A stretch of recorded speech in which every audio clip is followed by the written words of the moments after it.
Hey, what's up, guys? Again, it's me, Nico Paule. I'm here with Mickey Grape. Hi guys, good evening. Miki. I want you to introduce yourself first. Let them know who you are, what Mm. you're doing, what you have going on with your life.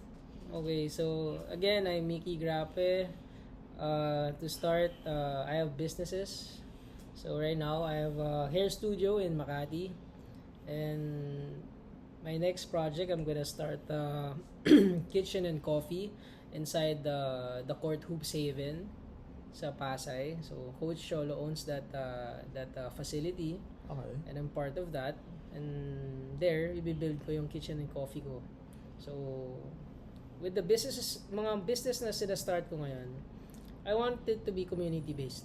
So, more on like, my thing right now, as a businessman, I want to connect people. I want to help people with their businesses, connect people like, I have a friend, his name is Mike. Okay. He told me that, my skill is that I am the bridge. I am a bridge. Like, yun yung observation niya sa akin. Bridge ako to, like, connecting people eh. Okay. Na, from that connection, something great, magandang nangyayari. So, parang ako, naisip ko, wow, parang, oo nga no. Parang ganun nga ako sa pagkatao ko eh. Yeah. Like, bridge ako. Yeah. So, nakakatuwa na naririnig mo yun sa mga close friends mo. Yeah. And then, ayun. So, right now, yun yung gusto kong gawin sa buhay ko. That's good. Okay, so this vlog, well, not vlog. This episode is gonna be different. First episode ba to? It depends kung ano yung ma-upload natin una. Like I said, this is gonna be raw, unedited, like I said in my intro. So I don't know which is technically the first episode. So whenever you're watching this, if this is the first episode, then good. Or if it's not, then it's something different. Cause we're just gonna be technically talking continuously. Like I said, I wanted it to be a Zoom call, but my friend here, Mickey, wanted to show up personally and bond as friends like we usually do when we were kids. I've known him since I was in grade school. So we've been through a lot of things. Hello And- mga Agustinians. Yes. So this is something actually na nakakatuwa kasi with the story behind us being going through childhood together and to adulthood right now, we've been through a lot of challenges. Mhm. And one thing, before we started this video, we had something in common. Mhm. It's our journey with God. Yeah. Ang ganda kasi both me and Mickey went through sort of dark pasts, Mhm. if you can say. We might not go into it generally or specifically throughout this video, but we will just share and talk continuously and sort of act like it's a hangout with you guys during this video. So I hope you feel Chill and lang. learn, yeah. Real Chill talk lang. lang, real talk lang. Real talk between friends and the community we are building. Yes, So, sir. so Chaps, I want to ask first, just ano lang, ano ba yung or what is the hardest challenge you've ever experienced in your life when you were lost pa? If you can think about it, or if you wanna share it. Oh my, there's a lot. Daming pumapasok sa isip ko. I don't know if I can say all the details, but You don't have to be specific, just like a gist or a general idea. medyo mahirap siya. Yeah. I've been through a lot. Like, of course, like, mga failed businesses, failed opportunities, relationships sa family, sa immediate family ko and then my family right now. But, all throughout na may nangyari sa akin sa buhay ko, sobrang daming challenges. I'm sure kayo din, iba lang yung story. Mm-hmm. What's nice about all the the obstacles, the problems, the challenges, the late nights na hindi ka makatulog, that's where I met God. I mean, Amen. yeah, as in hindi siya meet eh, like may sign from a friend, and then this friend made me watch like Christian movies. And then when there was a time in the movie that narinig ko yung pangalan ko. Like, It's Michael Benjamin. So from there, syempre, iba na yung na-feel ko eh. So parang, nagparamdam talaga si God sa akin. So parang, okay, I surrendered. And then, tinigil ko lahat ng bisyo ko. More or less 6 months. Take note, may beer pala dito. Yeah, exactly. So, 6 months, walang bisyo, walang kahit ano. And then, for isang araw, nag-hangout ako with friends and then that's it. Bumalik na naman ako sa mga bisyo ko. But, right now, I'm proud to say na na-control ko na siya. Alam ko na yung limits ko, may boundaries na and everything.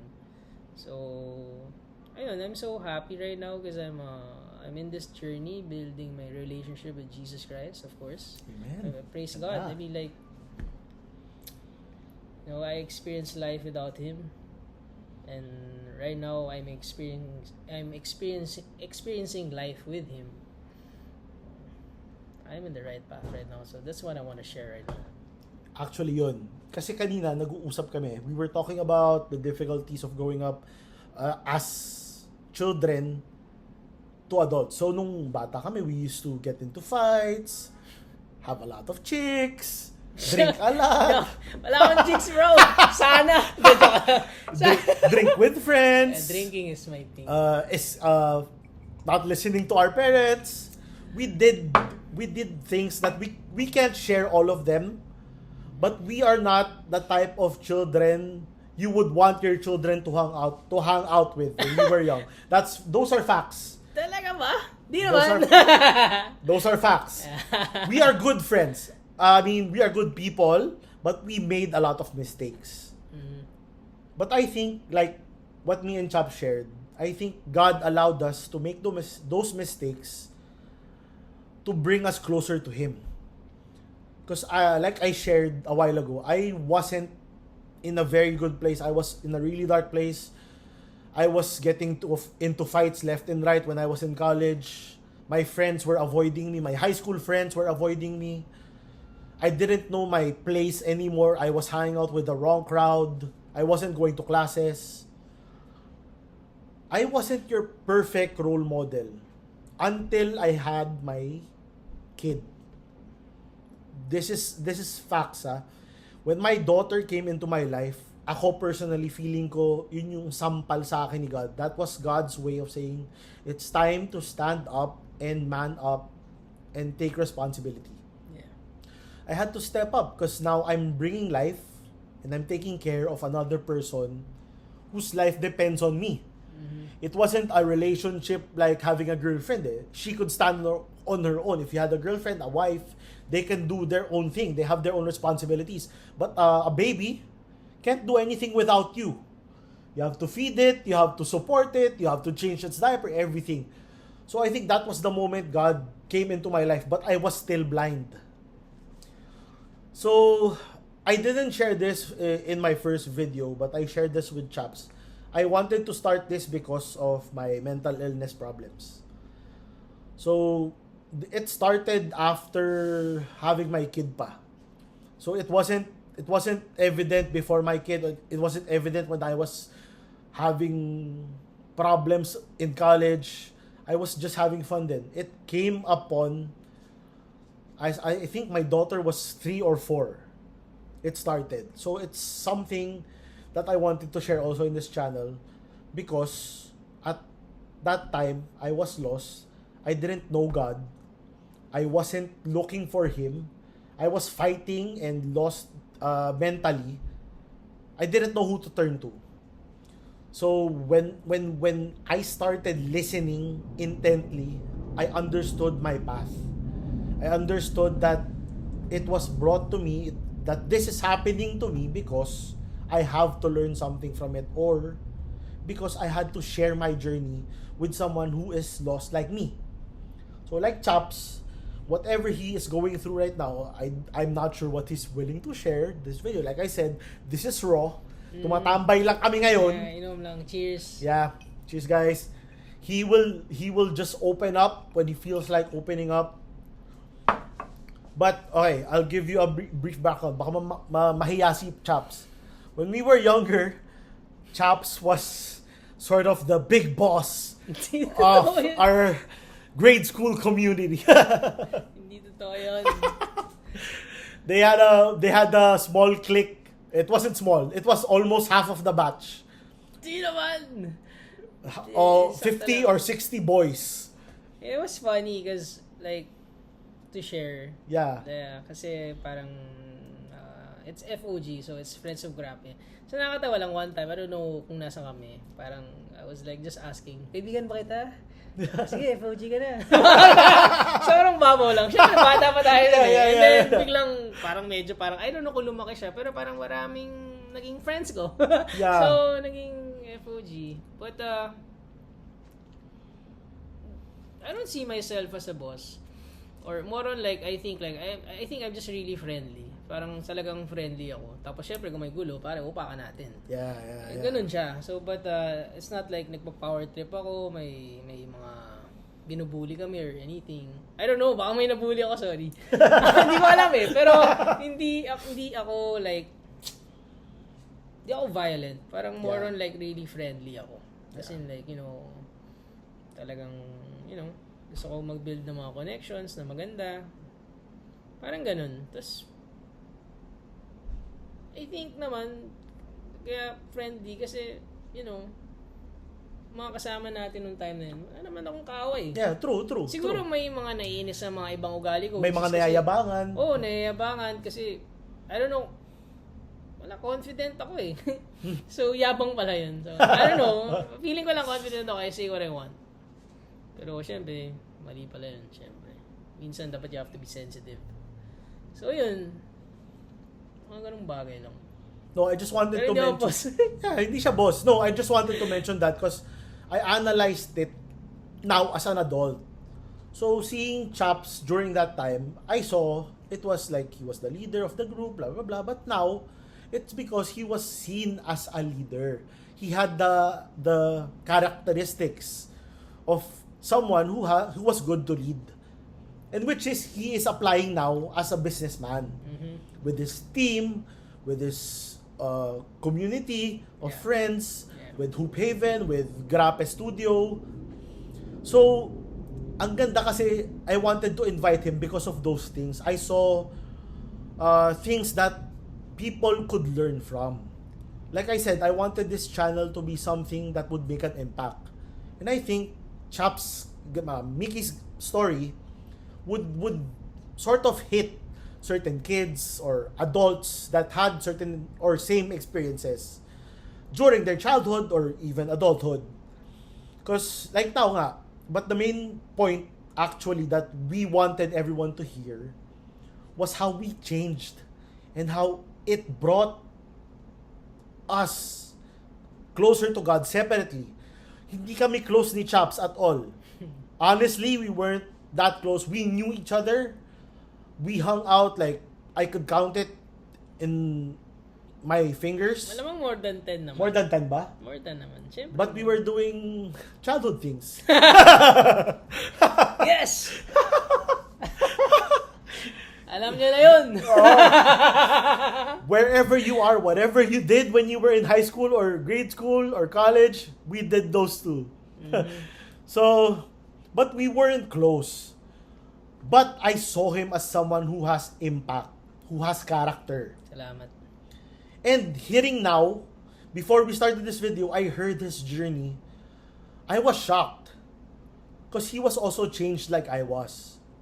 God came into his life, showed him the way, showed him the light, gave him direction, changed his mindset. Yes. And even though we make mistakes, even though we fall short, even though we get lost, we feel down, we feel like he's not there, he is. He changed that in both of us. Ang galing kasi he brought us together just today. Yes, He sir. brought us together. This is random. We just messaged each other yesterday. Yeah. It just happened and then he was like, "Game, we'll do it tomorrow." And I was like, "Okay, if it's that easy, let's do it. Let's start it." And then now we're doing this video. So Yeah. this is in no way me and Mickey forcing you guys into believing in God. This is us sharing our journey. Yeah. If it's the universe, if you're Muslim, if you're born again, if you're whatever other religion, whatever you believe in, we respect that. It's just that our journey brought us closer to our God, Jesus Christ. Yeah, praise God.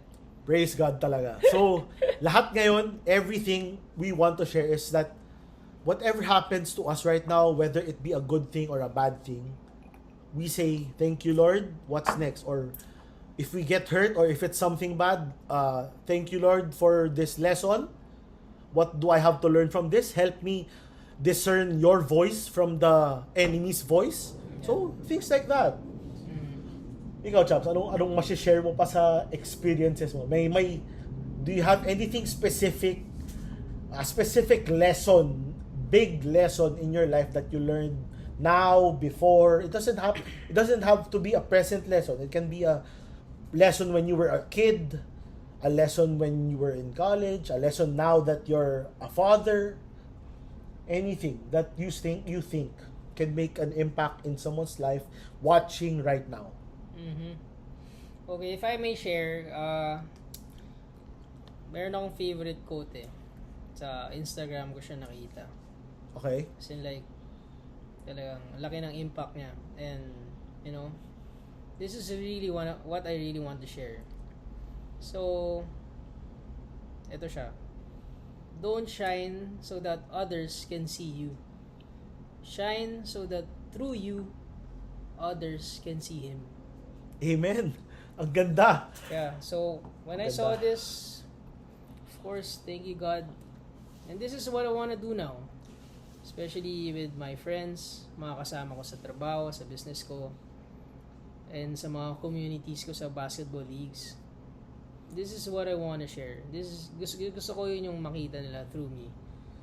So, you know, I'm building my relationship with Him. I'm not perfect or anything. No one's perfect naman talaga. But, you know, with Him talaga, nagkaroon ako ng direction and I'm really grateful. Masaya talaga ako nun. And, right now, I just want to say, thank you, Nico, for, you know, giving me the opportunity to share what I stand for right now.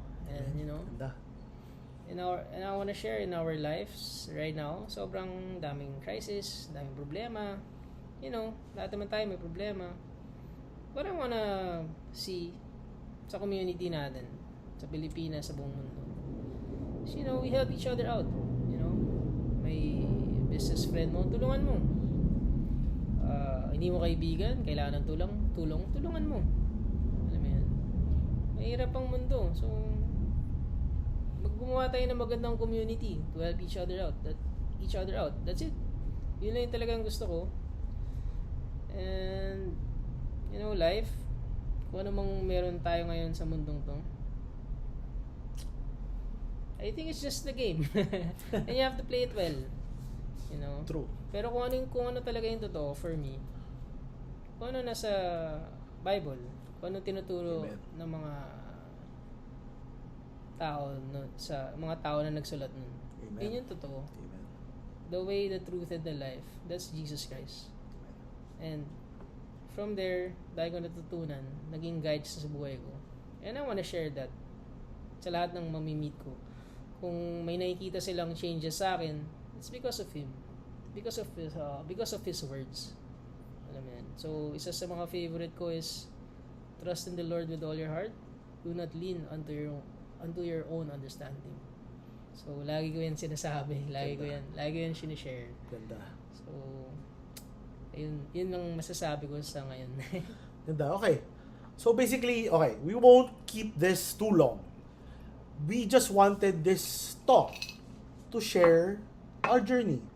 So yun na nga, to other kids watching this, you are going through whatever, you started drinking, you started having fun with your friends. We went through that too. Separately, together, we did those things. So, naisip ko nga, Nick, sorry, Yeah. pumasok lang sa Go. utak ko na parang, you know, I was with a friend. yeah. Then suddenly nag-open up na parang, do you believe in God? Sabi ko, of course. I mean, Yeah, like, yeah. I believe in God. Yeah. I mean, like, yung journey ko, nagparamdam siya sa akin.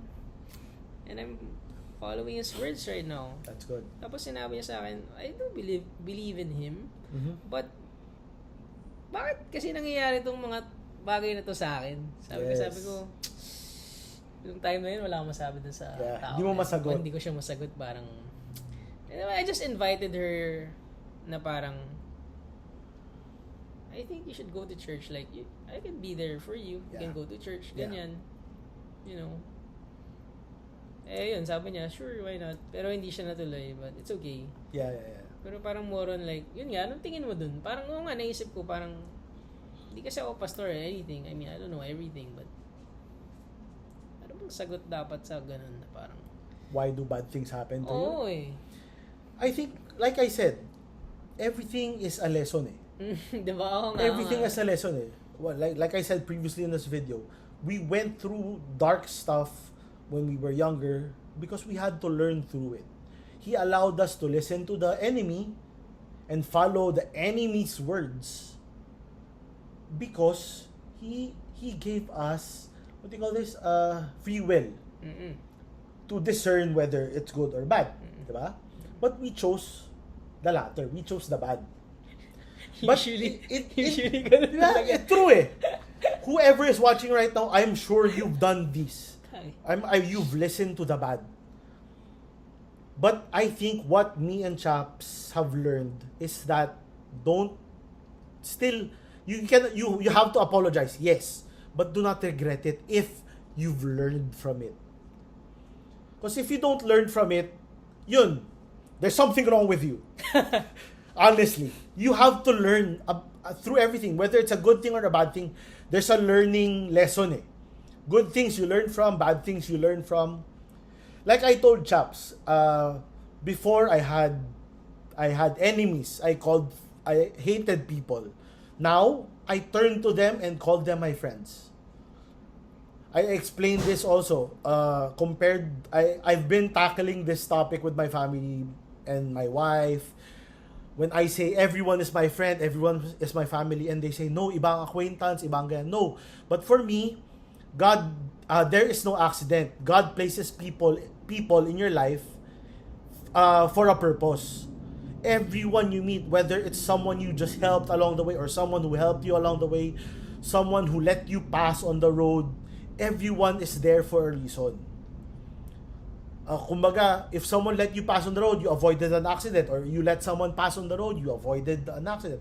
You helped someone on the road, or someone carry their stuff, you made their day, you made them happy, you lightened their load. Small things like that. So ang naging mindset ko with what God has been teaching me is everything, everybody, whether it's a acquaintance, a family friend, a neighbor, an old friend, a past enemy, they're all part of your life. So accept them, embrace them, forgive them, love them. Let's leave this world with kindness. We are all equals. We are all human. Tao lang tayo lahat. Exactly. That's what I want to share. Me and Chaps want everyone who's watching right now to understand that everything is given and provided by God. Yes. Lahat ng nangyayari, we lift it up to Him. We don't question. We might ask, but we still say thank you. Yeah. We thank Him for the good, the bad, and everything in between. So, I mean, like I said, natutuwa ako. It's really enlightening to have some common ground from what we had before. I haven't seen Mickey in the longest time. We haven't had a talk in the longest time. We just talked about nonsense stuff before. We just talked about stupid stuff as kids, as college students. But it was fun. It was fun, yes. Do not skip that part. I don't know. I mean, like, we're not gonna go into detail, but I mean, don't skip that part. If you're a kid watching this, a teenager, don't skip that part. If you're an adult, let your children have fun. It's part of the learning journey. Guide them, but do not limit them as much as you want them. I mean, don't control them too much. Kasi gagawin pa rin naman nila Exactly. yun. Siguro maganda rin na gawin na yun. Kasama Yeah. yung Yeah. ikaw as a parent. Don't let them do it behind your back. Be open about it and let them do it with you knowing. Gagawin pa rin nila yun. Yeah. Like, Like, like what we did, and I'm sure what you guys did too. So yeah, I mean, Nakakatawa kasi nga, di ba, parang, ang ganda na sinasabi mo. Yeah. Diba? Open lang, just enjoy life. I mean, like, in a way na magsusuit yun sa buhay mo. Just enjoy life, guide your kids, do the right thing. mhm. Actually, we're not promoting naman na gawin nyo yung mga ganung bagay. Siguro pwede out of curiosity. Pero mas maganda na may kasama ka na totoong kaibigan. Yes. Kasi in my... Someone who will guide you positively. Oo eh. Tsaka dapat alam mo kung totoong kaibigan ba to o Yes. hindi siya magandang impact sa buhay mo eh. Sobrang Yes. importante nun eh, yung mga Yes. kaibigan. Yes. True. So, yan eh, tingin mo na yung kaibigan na to ay hindi magandang impluwensya sa'yo, iwasan mo. Yes. Exactly. Iwasan mo siya. Exactly. Pero tas I'm sure may mga kaibigan kayo na alam nyo na makakabuti para sa'yo. Yeah. Yun yung samahan nyo. Yes. Diba? Good. Ganda nun. Diba? Ganda nun. Ganun Totoo siya yun. eh. Ganun Totoo siya eh. Alalaman mo naman yun. Lahat naman tayo matalino. Yeah. Totoo. Lahat naman tayo may capabilities na to understand. Whether you're young, you're old, you think, or you're still old and you still think young. Mga ganun. Kasi like me now, I didn't limit myself into being... Hey bro.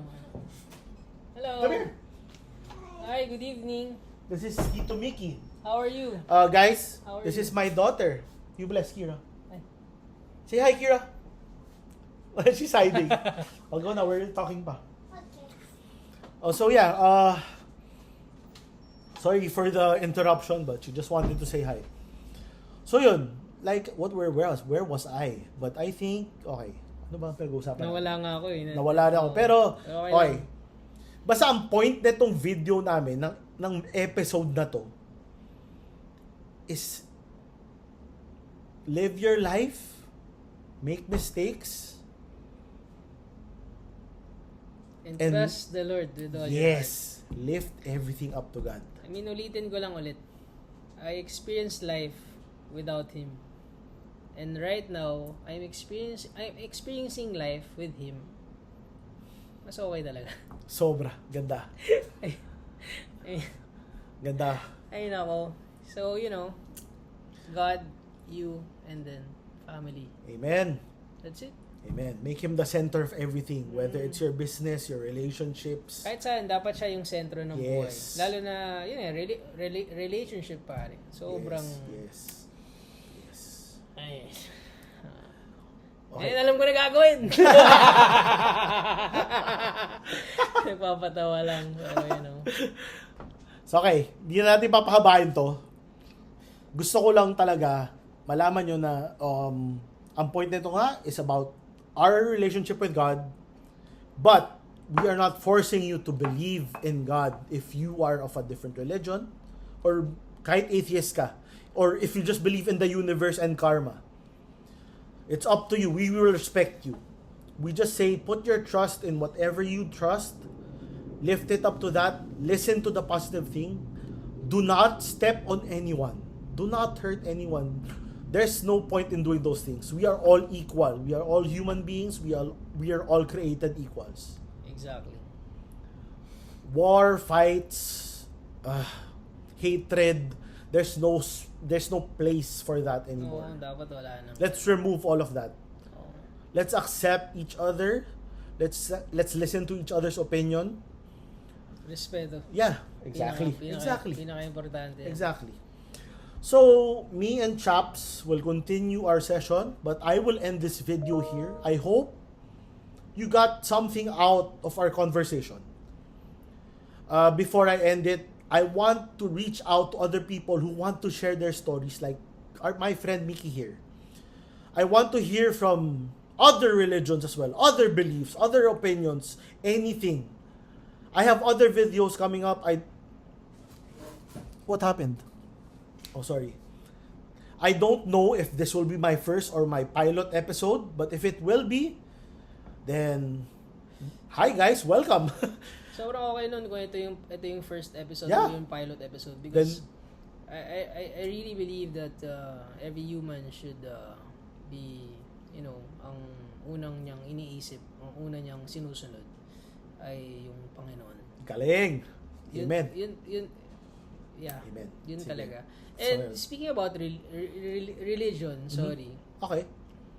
Lahat naman yan maganda eh. Yes, Sa totoo lang, kasi wala naman silang tinuturo na, oy, maging masama kang tao. Yeah, true. Diba? So parang, go lang. Do it. Respect. Yes, Yun yung maging priority mo. And Respect, then ikaw, yes. then family mo, and then friends. You know, Yes. be a bridge. Be a bridge na magandang Yes. bridge. Na, you know, Yes. dadalhin mo yung kaibigan mo sa maganda. Okay, Hindi yung yes. dadalhin mo yung kaibigan mo. Sama-sama. Yes. Yes. Yun lang yun. Make a good impact, guys. Okay? Oh. Before we end this, I want Mickey to promote his businesses. Salamat. Salamat. Give them your business, the address where they can find it, if there's a contact.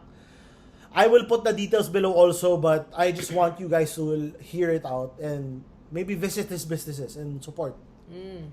So guys, meron akong hair studio. It's for men and women. So it's science-based.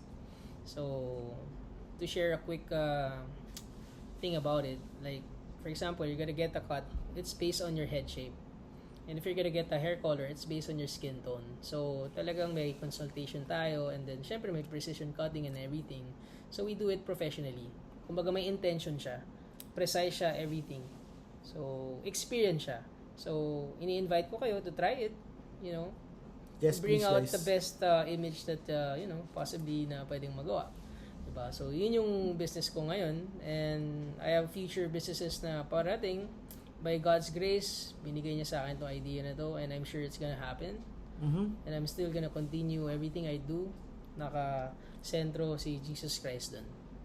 So wait, where's Grape Studio located? Para lang alam mo lang kung saan of sila course. pupunta. Unang-una, follow nyo yung Instagram namin, Facebook, saka TikTok. It's Hair Studio by Grape.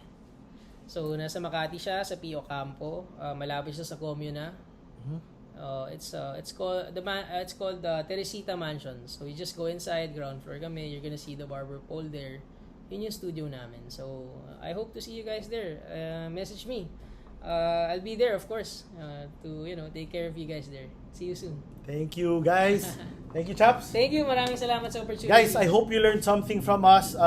I'll see you on the next video. Bye-bye!